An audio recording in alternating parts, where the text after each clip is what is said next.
আসসালামু আলাইকুম, back to my YouTube channel. সাজের শুরু হয় হাত ভরা মেহেদি দিয়ে।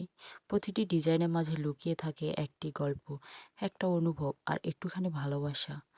আজ আমি শেয়ার করছি আমার প্রিয় একটি মেহেদি ডিজাইন, একদম সহজ অথচ নজর কাড়া।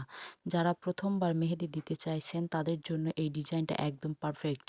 প্রথমে আমি হাতের মাঝখানে একটি গোল আকৃতি দিচ্ছি, যেন সূর্যের মতো চারপাশে ছড়িয়ে পড়ছে। এরপর আসছে একটি পাতলা রেখা, ছোট ছোট ফুলের ডিজাইন। মেহেদি শুধু রং নয়, এটা একটা অনুভূতি। যখন হাতে শুকিয়ে যায় তখন থেকে যায় তার ছোঁয়া।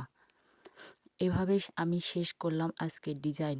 আপনিও ট্রাই করে দেখুন, নিজের হাতকে দিন একটুখানি ভালোবাসার ছোঁয়া। ভিডিওটি যদি ভালো লেগে থাকে তাহলে একটা লাইক দিন আর সাবস্ক্রাইব করতে ভুলবেন না। মনের কথা বাইকেয়া মন ছুঁয়ে যাওয়া প্রতিটি মুহূর্তের গল্প।